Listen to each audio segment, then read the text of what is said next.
वाहिगुरू जी का खालसा वाहिगुरू जी की फतेह। अज जिहड़ा तुहानूं नुकता दस्सण जा रहे हैं वीरो, बहुत वधिया है। जिन्हां दी जमी हुई खांसी, जिन्हां बहुत देर तो खांसी नहीं हटदी, जम जाती है छाती च, ਉਹਦਾ नुकता तुहानूं दस्सण जा रहे हैं।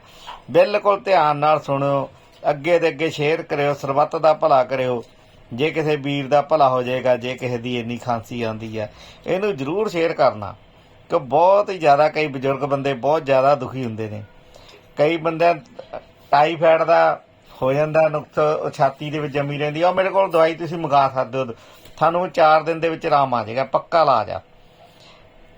बस जरूरी बेनती यही आ, वाहिगुरू तुसी मेरे चैनल में जरूर फॉलो करो, तो मेरी वीडियो में वध ते वध लाइक करो, तो वध ते वध शेयर करो।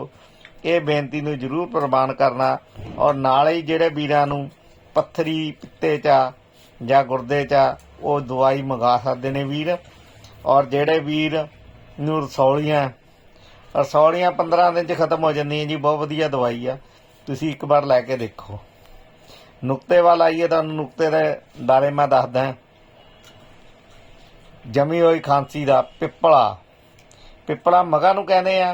पिपला मूल ਉਹਦੀ जड़ ਹੁੰਦੀ है, मूल जड़ ਨੂੰ ਕਹਿੰਦੇ ਆ। पिपला और पिपला मूल दोनों ਲੈਣੀ है। ਸੁੰਡ, ਭਰੰਗੀ, ਖੈਰਸਰ, ਕਟੈਜ, ਅੜੂਸਾ, ਕਲੰਜਾਂ, ਇਹ ਪਾਨ ਦੀ ਜੜ ਹੁੰਦੀ ਹੈ। ਕਲੰਜਾਂ, ਬਿਹੇੜਾ, ਇਹ ਸਭ ਨੂੰ ਬਰਾਬਰ ਪੀਸ ਲੈਣਾ। ਸਾਰੀਆਂ ਪੰਸਾਰੀ ਤੇ ਆਰਾਮ ਨਾਲ ਮਿਲ ਜਾਣਗੀਆਂ। ਸਿਰਫ 1 ਗ੍ਰਾਮ ਦਾ ਤੁਸੀਂ ਪਾ ਕੇ ਕਾੜਾ ਬਣਾਉਣਾ, 7 ਦਿਨ ਪੀਣਾ। खांसी देख लो बिल्कुल उड़ जाएगी। किसी वीर नूं भी होर नूं भी किसी नूं जरूरत होंदी है, उहनूं भी दे दो। खांसी नहीं तुहाडे रहेगी, बिल्कुल तुहाडे च आराम आ जाएगा। ये भले दा काम आ वीरो, भला करो। बहुत सारे लोग खांसी ते दुखी हुंदे आ। सरबत दा भला करना आपां ने। अगे ते अगे इहनूं वीरो शेयर करो, किसी ना किसी वीर दा भला होएगा ते नाल तुहाडा भी होएगा।